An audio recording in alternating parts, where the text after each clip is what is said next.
Hello, thank you for tuning in to the Outstanding Ohioan Show. Today we have episode 82 and have the real pleasure and good fortune to talk to former high school classmate John Stahl, who's a small business restaurant owner of PJ Marleys and Farmer's Table in Medina, Ohio, and is a Buckeye High School school board member. And today we're going to talk about kind of his path on how he got to those positions and then what the impact is of the coronavirus and everything he's working through in both those scenarios. John, welcome to the show. Thanks, Ron. Thanks for having me. Oh, it's such a pleasure to get to reconnect and talk to you. hmm It's awesome. Yep. I was just sitting here thinking of memories of, Jake Merriman and stupid stuff we did. Yep. Yeah. And that's one of the good things, I guess, about this situation is we have more time to do these things hmm and reconnect. So that I know I've certainly done that. Uh, Wanted, if you could, John, for the audience a little bit, could you give a little background on where you grew up, Okay. family, where you went to school, and then how you got involved in becoming a small business owner? Okay. I was born in Medina, Ohio. Lived here for my entire life through high school. Went to Buckeye High School. Graduated in 1990, and from there went to the Ohio State University. And I was lucky enough to meet my wife there, Patty, and she was from the East Side Euclid graduate. And we worked at that time it was known as BW3s, but it was their original store right on Ohio State's campus. And we basically worked there through college and started dating. And back then we had talked about, let's open a restaurant someday. And we kind of followed a real traditional path of dating. And then we got a dog together, and the dog's name was Marley. And so like even before we got engaged, it's like, let's have a restaurant. We can call it P for Patty, J for John, Marley's. And so we actually scratched that out on a cocktail napkin, probably about 1994, 95, I think it was. And we graduated college, we went into our careers, but always had talked about it. And we were living in Columbus for a while, and after we had our first two children, Jacob and Jonathan, we decided that we wanted to raise them in a community like we had grown up in, more so. And it was actually a pretty easy choice between Buckeye and Euclid. So we moved back up to the Buckeye School District and had two more kids up here. So we have four boys. And we've had PJ Marley since 2014. And it was probably 8 years ago we were sitting around talking, and it's like, well, we're not getting any younger, and if we really ever, because we've always talked about the restaurant thing, it's like, if we want to do it, we better do it now before we get too old. And I think it took about a year to find the right building for PJ Marley's, but we opened that in 2014. And we do hamburgers, and we do them really well because we always talked about doing local. And so we get all our beef from Medina and Lorain County farms, and it has really done well throughout the years. So we're always talked about opening another restaurant. We had about a 5-year plan, and we were lucky enough with the relationship we had with Keller's and Kaylee Keller. Kaylee, Patty, and I went in on a deal, and we are part owners of the old Farmers Exchange building in Medina. And we had just opened a brand new restaurant and market there, the Farmer's Table restaurant at the Exchange Market in February. So it wasn't great timing, but we didn't see it coming. And, we were, the restaurant part of it's closed down now, just like PJ Marley's is closed down, but we're, having meetings and talking every day about our reopening and what we're going to do. But yeah, pretty much, that's how we got in the restaurant business, and we really enjoyed it. Particularly our employees, and we employ over 65 people, which is awesome. It's cool to employ kids and friends that you work with. It's more like a family type atmosphere that we have, and we really enjoy it. So um, blessed in that respect, and it's a unique time in this country, obviously. But I think with unique times comes unique opportunities, and we're looking forward to what happens over the next 6 months to a year and what we can do with everything. Uh, for the audience that doesn't know, uh, PJ Marleys is in a very well, both your businesses are very Mhm. very unique historical locations.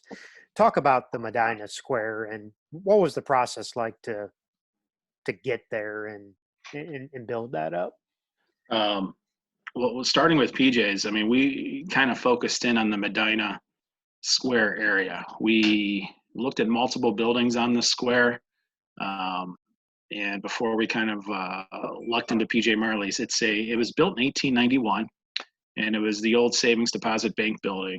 Um, and it was a bank up until 2014. So it had been a bank its entire span of the building. So the building was extremely well cared for.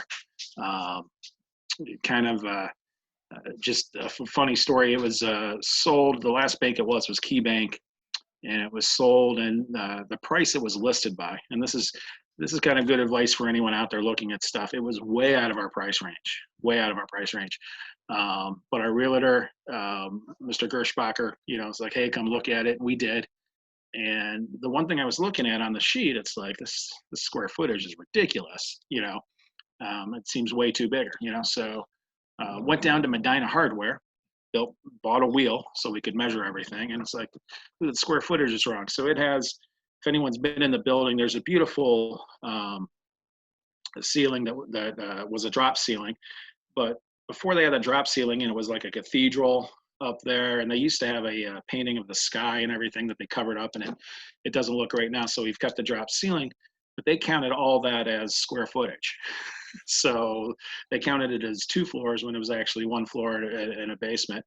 So we took the square footage, what their asking price was, and came up with a price per square footage and said, "Hey, you got the square footage wrong. It's actually this," and gave them an offer that was about half of what they had asked. And we expected to be laughed out of the building, and they came back only $5,000 more, and it was like, whoa, we just saved ourselves $275,000. Wow. So that's how we got that building, and it's got so much personality. It's got a vault in it, which is beautiful, and the door is awesome, and you can dine in the vault. It's not something you'd expect in a city as quaint and small as Medina. It's a little like downtown Cleveland's got the vault next to the Heinens there, and it's very, actually we have the same vault. The first vault when you walk in that restaurant, we've got the exact same one, and our ceilings are exactly the same too. So it's just a neat little place, and we kept as much of the old building as we could. Even some of the walls are like we repurposed the teller wall, and kept all the old woodwork. We put in wallpaper that was very similar to what was on the walls. It's just, we're very proud and happy of PJ Marley's. We miss it so much right now, and we miss our customers, but it's a great little place, and it's been doing extremely well for the past 6 years, and we hope to be there a lot longer. That's great. So I do have some questions I want to circle back to about both the businesses, but I did want to paint the picture for the audience, because the Farmers Exchange, that's such another unique historical location that, I mean, it became, maybe blight's too strong a word, but it was condemned. Yeah, it was run down. It wasn't occupied anymore. And I know there had been a lot of ideas that had circulated throughout time about ranging from tearing it down to doing this, that, and the other. Could you kind of walk the audience through what the process was with that? And I guess at the beginning, paint the picture of what the structure looked like that was still there. So the original building was built in 1915.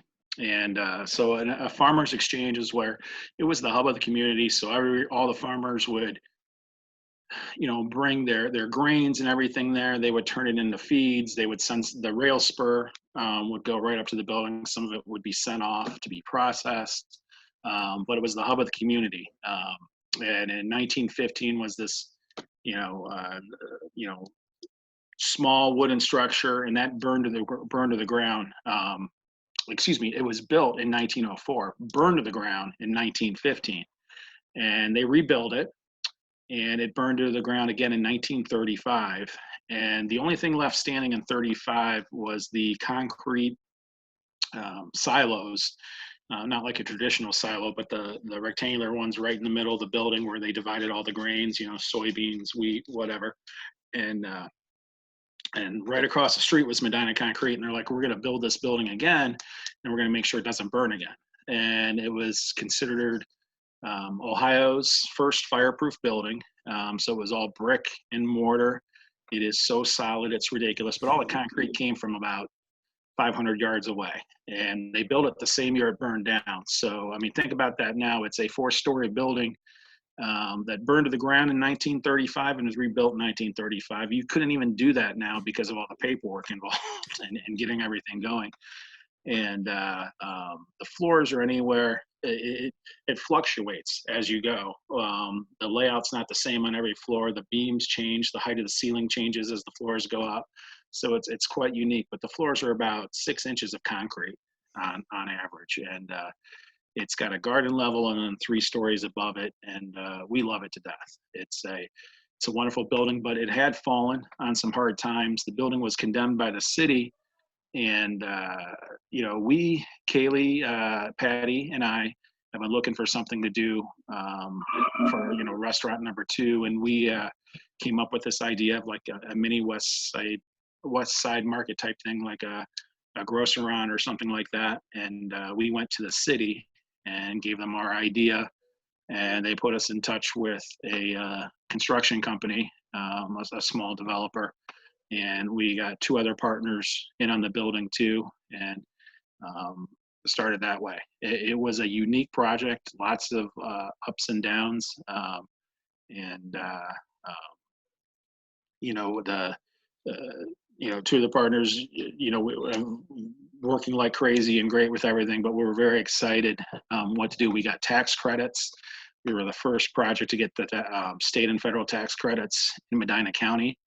And, even working through this process has been interesting. And, but what that means is when you get the state historical tax credits and the federal ones is they give you guidelines on how to do the building. So the historical period of this building is actually in the 60s. So, we're open for business and everything. It's not complete, but when we get the signage, it's going to be like 1965 era signage that you've seen on the building. So it's not going to be neon. It's going to be neon light because no one does neon anymore. But very neat. But it's got a garden level there that's unfinished now, but it's going to have a brewery in the garden level, Medina County Brewing Company, which is an offshoot of Avon. And on the first floor is where the farmer's table is and the exchange market. And then the exchange market is made up of Keller Meats. And then there's Pierogies of Cleveland has a stand there, Boyert's Greenhouse, Ravine's Edge, Made and Grown, which is filled with products that are made and grown in Medina County, Camo and Caviar, which is a women's clothing boutique, and 1904 Brews, which is a small coffee and pastry shop with Ohio beer as well.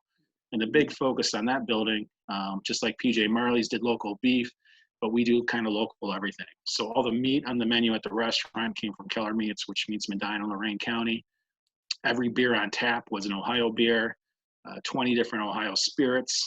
At the coffee shop, we have coffee that comes from a grower in Strongsville, and we also work with Medina Creative Housing. So our focus on that is like, when you shop local, typically you're helping out that local business, but when you shop local at the exchange, you're helping us out, but you're helping like all the farms that contributed to all that meat and stuff, and the coffee growers and Pierogies in Cleveland, which is on the menu as well. You can get the mushrooms in our restaurant, which we sell in the market too, are grown in Valley City, Ohio. So it's just nice to do all that stuff and keep it as local as possible. But it's great. It's awesome. Wow. Did you get to have much of an opening before the shutdown happened? We haven't had a grand opening yet. Okay. So we had scheduled the grand opening for April, and we were waiting for the brewery to open as well. And we had opened in February, and we wanted a few weeks before we had the grand opening anyway. And it's just what it is. We will have a grand opening someday, and we will celebrate. it could be September or October. It depends. So Yeah. we'll do it as soon as everything's up and running again. And So the brewery's still working through some of they haven't opened yet, but a lot of their stuff they're waiting on now too is for the state to reopen. So they have to put their tap system in, which they need to get their health certification, and no one's doing that right now. They have to wait a couple weeks, and then the health department's not going out doing some inspections, and once they do, then they have to get their liquor license. So they're probably looking at June, hopefully. I got you. I I have a feeling you hit on some of these points already. The audience may or may not know Medina, Ohio. Very competitive with restaurants and in the food industry in general, as well as that whole area. I mean, anything within a half-hour drive there's a lot there. How do you differentiate yourself? That we differentiate by being local, and again, you're when you buy something on our menu, you know it's fresh. Um, like at PJ Marley's, a lot of places get their meat in, and they'll get it once a week. Okay, we probably get meat 4 or 5 times a week, and it has literally been ground that morning, and it's never frozen. We don't freeze any of our burger meat or anything like that. Um, the freezer we have at PJ Marley's is extremely tiny and small, and actually that was one of our issues. Sorry about that. One of our issues when we COVID hit was, okay, we need to start, to preserve this food. We need to freeze it. We have no freezers. So it's like, let's go out and get some freezers, but there's no microwaves there or anything. Everything's done fresh, and it's not 100% scratch kitchen, but it's pretty close. So like when we get stuff in, there's nothing that really comes in where you open it up and serve it. Okay, our pickle chips is a great example. So they come in as cucumbers. So we slice them, we salt them, and ice them down for about 4 hours when we get them. We make the brine. We, put the brine over them, and in about 3 weeks we have pickles. So making a bucket of pickles for us takes 3 weeks. And, we think that extra little effort and stuff like that sets us apart. The burgers it's a special grind they do for us. And we season them up and we patty them up, and we do them at both places a little differently, but it's doing that little extra thing we always want to do. Like our French fries, they come in as potatoes. We slice them up, we soak them, we get the starch out of them.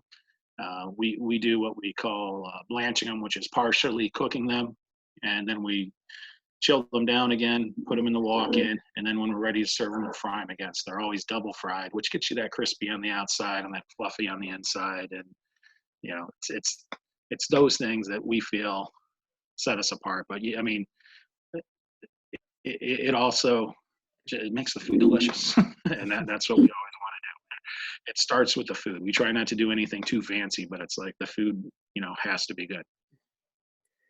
How did you and Patty educate yourselves on developing these recipes and learning how to prepare all these food options?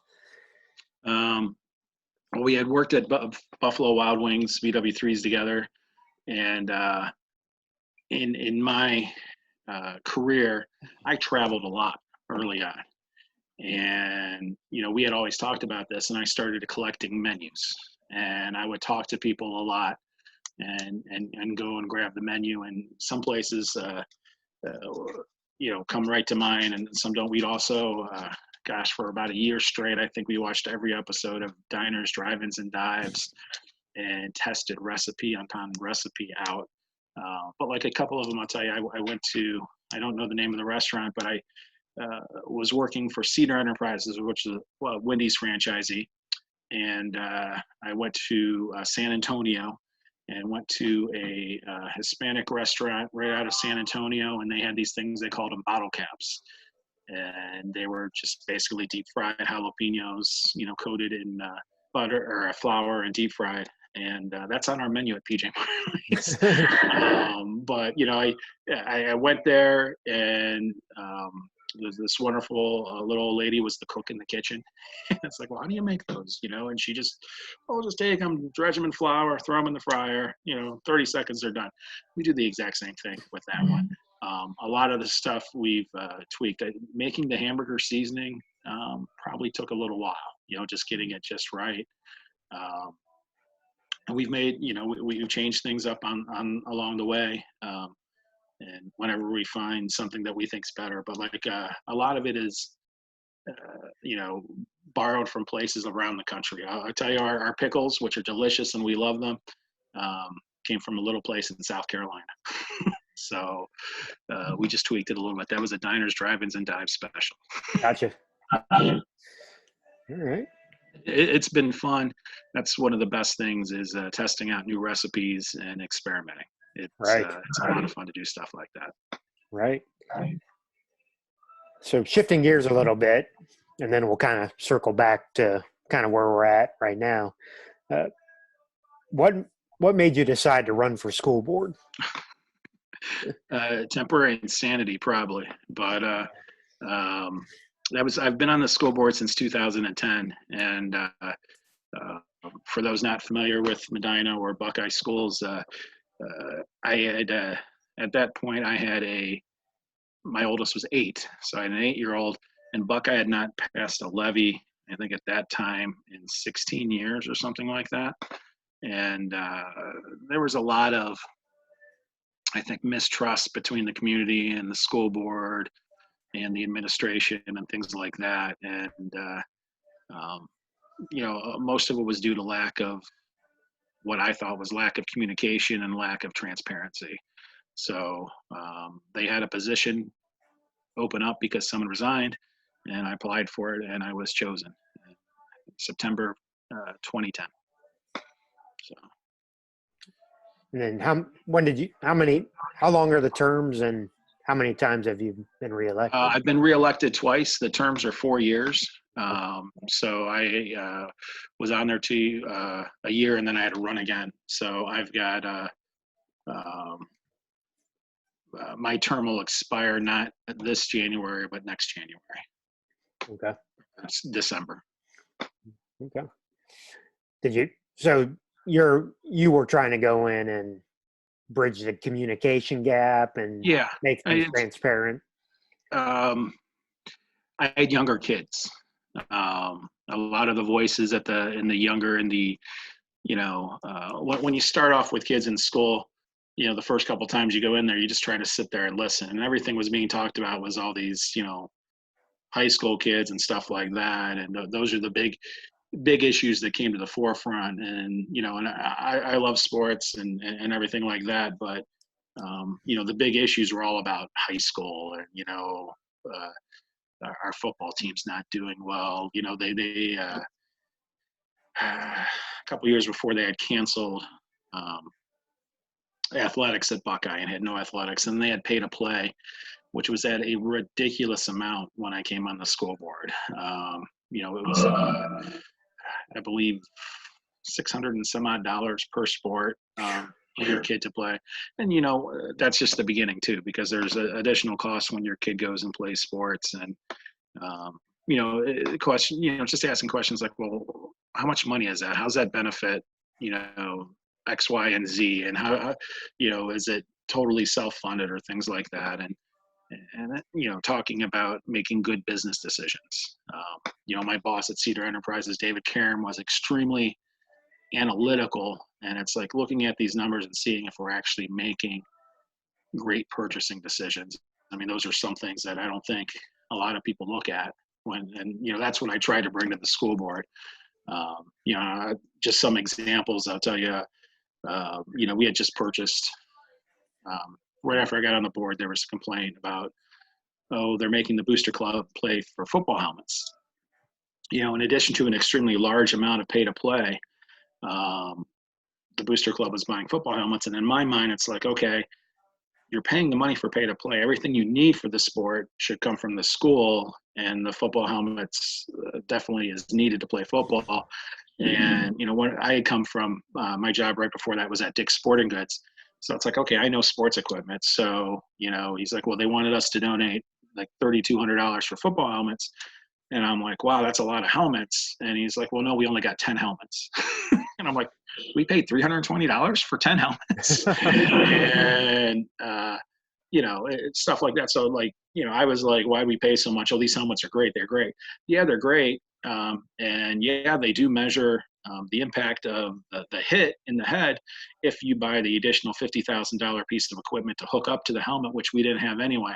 So you didn't need that part. Wadsworth, which is a Division I school, had just bought helmets down the road, and we asked them what they paid for a helmet, and they paid $160, and we paid $320. So, as like looking at decisions like that, it's like, you know what, we can make better decisions for our community, and hopefully, lower pay to play. And it's not just decisions like that, but it's decisions across the board. It's like, what can we do better to reduce our cost for our families? Anything from the stuff you bring in at the beginning of the year to what you pay for school fees. It's like, well, what exactly is that going for? So our school fees, we were buying a lot of programs and stuff that we weren't even using. So, but we had bought them each and every year, and it just gotten used to it. So it's like, okay, we accelerated reading. We had done that for first and second grade, but we didn't start it till third. But we were charging our parents for that in the school fee, and we were paying the licensing for it, but not one teacher used it in first and second grade. And it's like, that's a few $1,000s that we're paying for that we're not even using. So, focusing on that stuff. We have a very good superintendent right now, which is a huge part of it. Our superintendent and treasurer are wonderful people, and they recognize the value of this is the community's money, basically. They do a great job of watching it for us. So blessed to have them at Buckeye. So many in the audience, and I'm included in this, we go to the open session, so we know what those look like in a board meeting. What, of course, I don't want you to spill confidentiality and specifics, but what in general is talked about in executive session in a board meeting? It can be anything. Anytime you talk about employees, anytime you talk about kids in specifics, and anytime you talk about negotiations, that's executive session. So, unfortunately, but like society, I always tell this, 90% of the people in this world are great. Okay. 10% aren't. And then you can break that down into different levels to find that. And I find that's pretty across the board in everything. So, not everyone's going to be a wonderful person, and you try to weed those people out. And, most of our teachers and staff are just great, wonderful people, but that's, what you talk about in executive session is that other 10%. And, it's, and the same mistakes that we would hear whispered about when we were in school, we just hear them in more detail in executive session, I think. And unfortunately, you have to take action on that. So. Where in your tenure did Common Core come into discussion, and has Buckeye implemented any of that, or was that very controversial? It's extremely controversial. I think the biggest thing parents have issues with now is probably the math and how they teach the math. Yeah. And which is with all this at home online learning, I think that's going to take another hiccup for the teachers next year, because it is different on how they teach the math. And I can tell you that when my son had math questions, my 9-year-old, I reverted back to the way I was taught and showed him how to do things that way, and did try to bring his way into it as well. That's the thing I hear the most pushback on, is the math. I hear a lot, though, on state testing. And, everyone's got an opinion on state testing. I'll say this, it's a snapshot in time, and should never be used to fully evaluate a school at that, for everything. Now, if they're consistently performing low, then there's probably an issue. But also, if they're consistently performing high, you know, I hate to teach to the test. Okay, and I'm probably not in full agreement with all my fellow board members on this too. But I hate teaching to the test. I prefer um, a different type of teacher, and that's just me. But the teacher that you knows, that cares, that teaches you the subject matter, but also goes a little bit above and beyond that.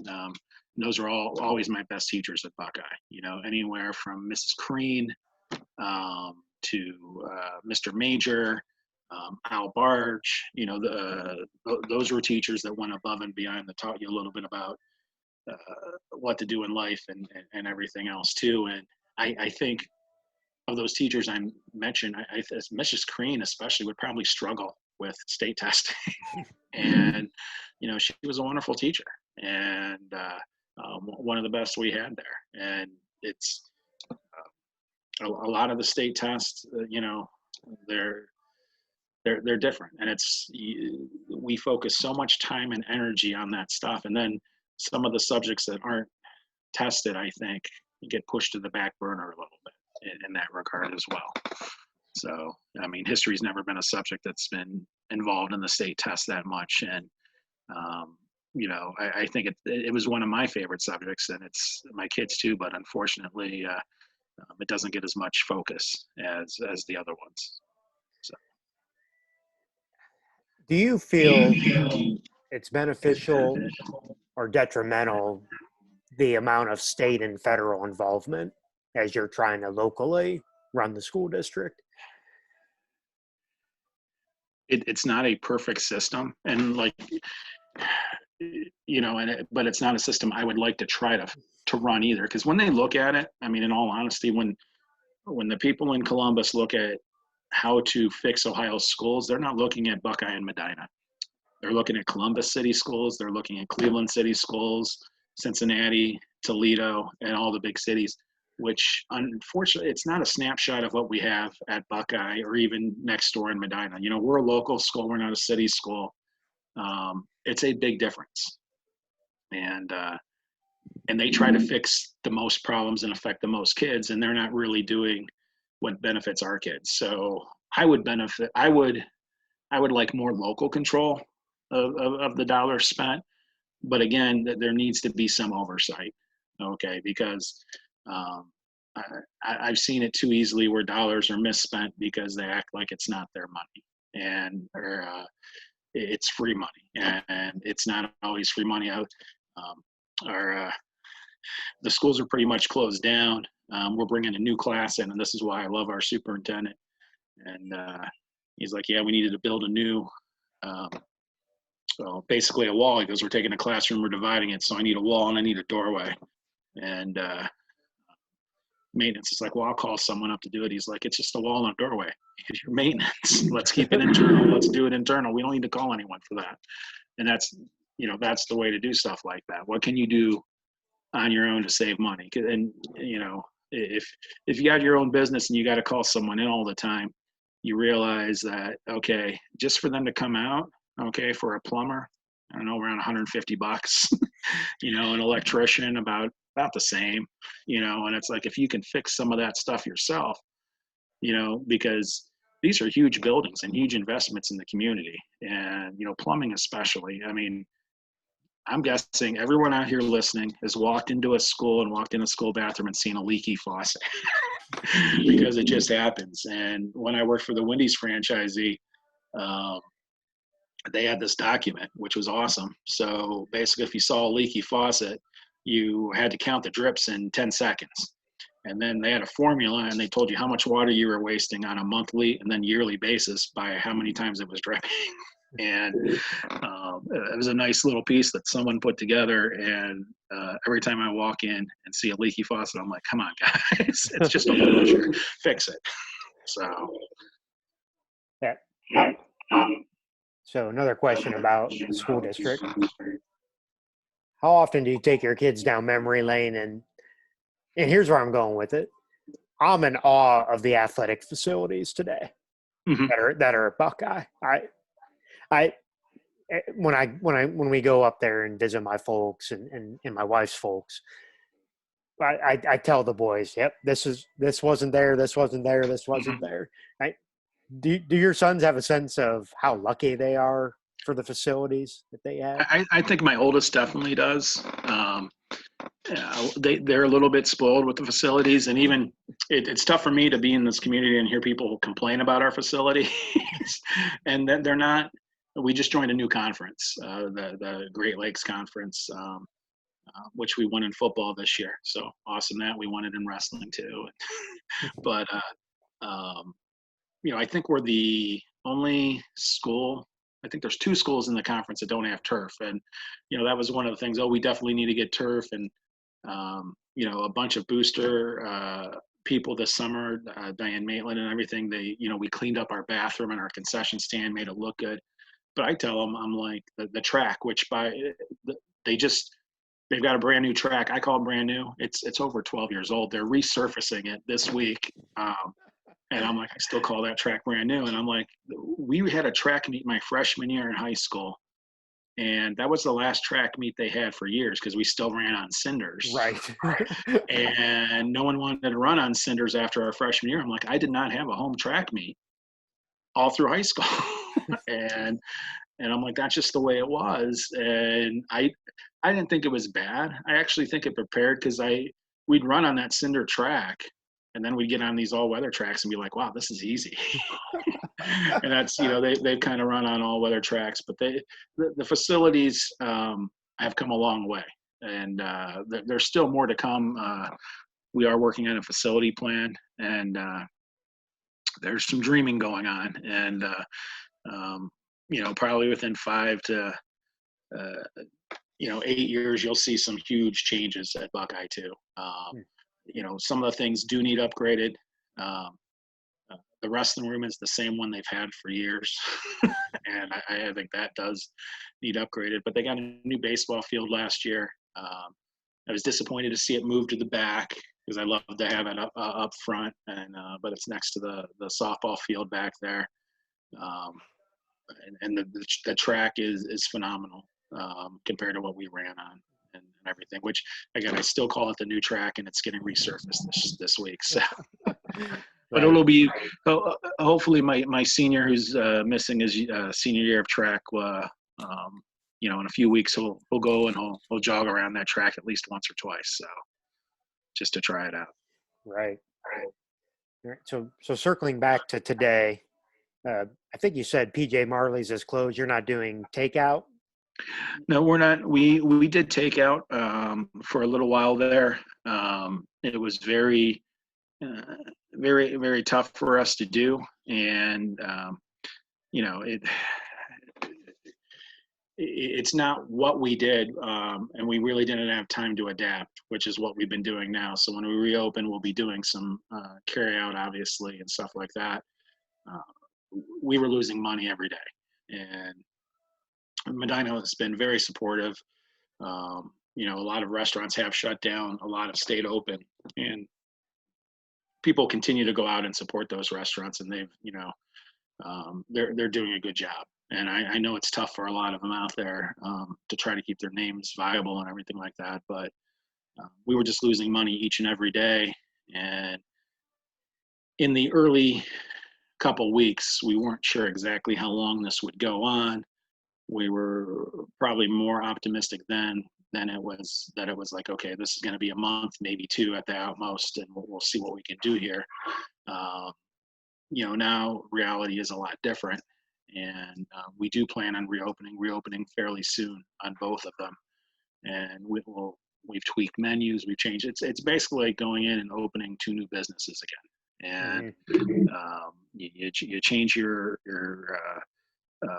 vision statement. Okay, your mission may still be the same, but your vision has got to be a little different in how you do everything. And there's stuff to adapt to. I think off air, I talked to you about, yesterday Governor DeWine gave his update, and everyone had to wear masks. And you spend an hour and a half today trying to get masks sourced and everything ready to go. And then today on the update, there's no mask needed. So, things change every day. We just have to be fluid.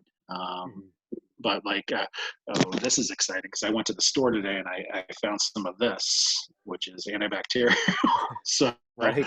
but we're going to need a lot of it. We're going to need a lot of that in the stores and restaurants to do what we need to do. And that's why I was so excited to see that on the shelf today. Yep. And but like beef prices are right now about 25% more of what we would be paying for beef and everything. If you can find meat in your stores, I know Keller Meats is doing a fantastic job of everything, but a lot of the cities they're having trouble finding meat on the shelves and everything. So hopefully that's something that clears up and everything. So that's a whole nother story. We could talk about that for hours. Right. Right. So there's been a lot of state, federal, quote unquote, assistance being offered to small businesses. What's that process looking like for you? We talked off air that the mountains of paperwork. What's it look like? Have you had any outcomes from it yet? We were all over it from the beginning. Patty was doing paperwork at the very beginning, and it is lots and lots of paperwork. And I can't even begin to tell you some of the dates, but at first it went by bank. So they encouraged you the first couple of weeks to go with the bank you had your loan with, because they know you, they've got all your information, stuff like that.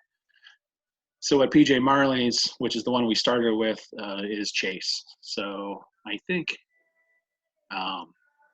dealing with them was a little tougher than the other bank we dealt with, Fifth Third, but a lot of it had to do with the banker and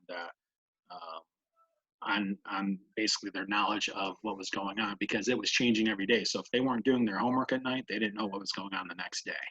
And we submitted paperwork for PJ Marleys on the 9th of April, and as of today, we haven't gotten anything, but we're hoping we do get something for that right away. A few days after that, I believe it was April 13th or 14th, we submitted for the farmer's table with Fifth Third, and we haven't received the money yet, but we've been okayed for the money and expect to receive it shortly. That's on the PPP plan. So we're extremely thankful for that. And, there's a lot of stuff tied into that money and how you do it, but basically we'll be able to start bringing people back, hopefully as early as next week, and, working with them on our plan to get the restaurants up and opening. So, but we're still hopeful for getting that for PJ Marleys as well. So, but the paperwork was extensive. It changed a lot at the beginning. One of the things everyone complained about, and rightfully so, was the big businesses finding the loopholes and all that stuff. And that's been going on for years. It's not just in this particular loan process. I am extremely thankful some of those people gave it back and it got back in the system. But I think that's probably another show. We can talk about corporations and how with their subsidiaries and little companies have kind of manipulated the system, and monopolies that are technically not monopolies but actually are. So we've been seeing that for years. Mm-hmm. This is the same type deal. So hopefully they close that loophole in round 2 and it goes to where they intended to get it to go. So because I really think energizing the small businesses is the right way to go in this. So hopefully it works out. Yeah, and I'm sure you're in a similar situation at the Miami Rec Center where I work at. All of our discussion, for the most part, is disinfecting and how often we expect we're gonna have to clean. Yeah. And it's just not, and I'm sure it's your situation too. It's not that we weren't clean. It's going to be a whole level of expectation based on fear and what's been the result of Mm-hmm. what's been happening. And like you said, we have the similar concerns about the sourcing of the disinfectant and uh, and social distancing. Because we're the thought of not having a basketball court available for pickup basketball, that's radical. It is. It is. and having to keep distance in a workout facility when there's times where we've got a couple hundred people in the building, that's not an easy thing to do. No, and I don't know what Governor DeWine will do. I anticipated more stuff reopening, or at least some guidelines for it. There was really nothing announced on restaurants. You're going to see new positions, or maybe not new positions, but ones that haven't been utilized for a while. We've discussed having in the restaurants, we're going to have bathroom attendants. They won't be necessarily in the bathroom, okay, but they'll be directing people where to wait. So one person at a time can use the bathroom, and as soon as that person uses the bathroom, they'll be in there disinfecting. Right. Which people are just going to have to get used to, because that's probably going to be one of the requirements to do. And when we were doing carry out for that week, we cleaned the bathrooms a lot. I mean, you always clean the bathrooms in any place at least 3 to 4 times a day, plus as needed. If accidents and happen, now it'll be after every single use. You'll be going in there to clean those bathrooms. There hasn't been any direction on that. I actually have anticipated, like, maybe we can use a sprayer, like a garden sprayer, and have a bleach and water solution in there, and just spray down everything. And you have to let it sit there for a little bit to kill stuff. Okay, right. So it's like, don't get up and expect to use the bathroom right away. There could be someone in it. You could be 4 people in line, and we're just getting them in there as quickly as. But that's something like from the rec center. It's like every time someone sits down at that bench, gets back up, you're gonna have to be right there cleaning it. That's what I'm anticipating that they're gonna have you do, and it's like that's a huge additional cost, and right. That's just that's going to be the cost of doing business, and I can understand that, but that's not the business you guys signed up to do, but now it's going to be, and right. Everyone's going to have to get used to that. That's the PPP is great. We're very excited about it. It just scratches the surface. I mean, our places, PJ Marleys and the Farmer's Table, on a Friday, Saturday night would be packed. I told you about the local spirits and the drinks and the craft beers. That's part of the ambiance of everything. And that's not going to be part of the dining experience for a long time. But that was part of our business plan. So now you have to look at a totally different business plan and say, how can we make this profitable? So, I mean, replacing the payroll is wonderful, but that was the old business, and this is not the old business. That would work if everything was status quo, and it's not going to be status quo. So it's like, how do we get it to work? Which is, again, it's like launching a new business. And with you guys, with any business, you got your budget, and you'd expect, most people when they work out kind of wipe their sweat off and stuff, but that's not going to work anymore. Now you'll be spraying each and every one after everyone uses everything. How do the locker rooms work? How do the showers work? I mean, you got to think about everything, and getting the product in is not going to be easy. That's why when he announced the mask, it's like, okay, we're not going to be able to get masks. We got to figure this out, and let's jump all over it. And then 24 hours later, it's something new. It's understandable that's going to happen, but it's like that with everything. You have to you want to plan for it, but you don't want to plan too much, because the game might change. Right. So, going back to school board, are you anticipating a fall opening? I surely hope so. I think it may be a blended version.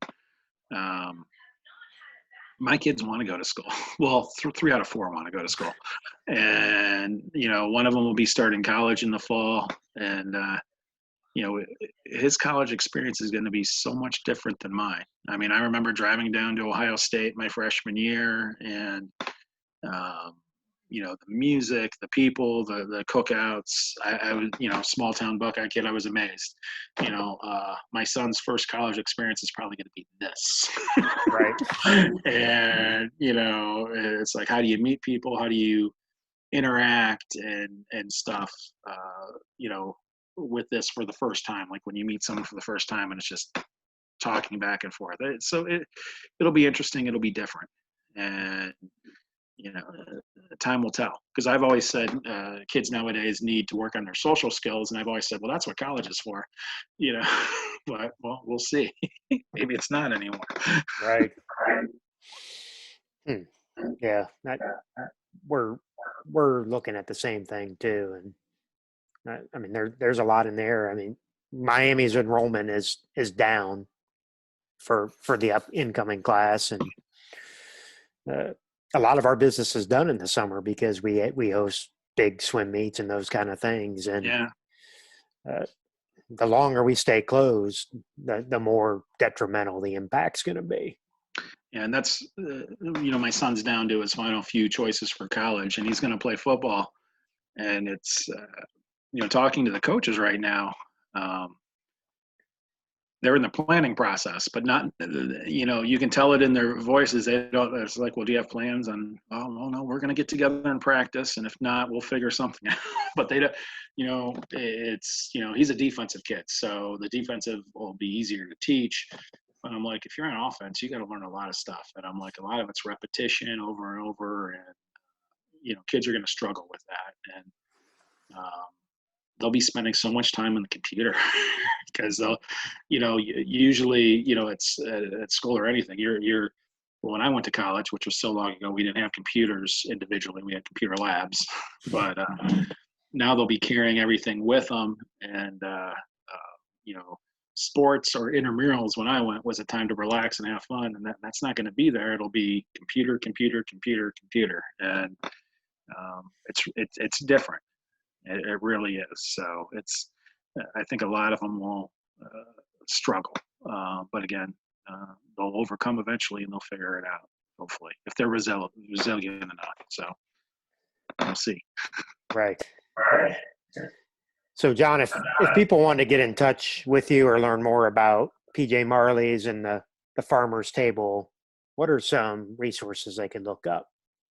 Both PJ Marleys and the Farmer's Table are on Facebook. They can definitely check out our Facebook pages.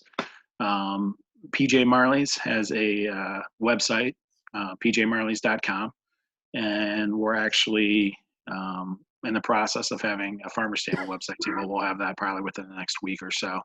But Facebook is the best way. And they can always reach out to me through Buckeye High School as well if they want to get information on school boards and stuff. So Stahl at buckeyeschools.org. Okay.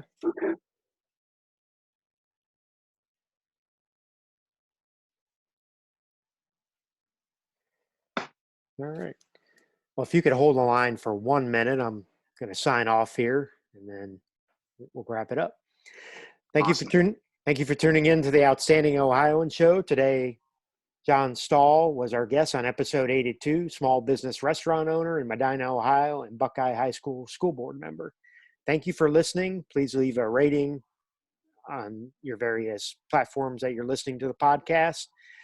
If you want to email for suggestions on the show, please do that. Please refer to the show notes for references about our conversation. Thank you for listening and have a great day.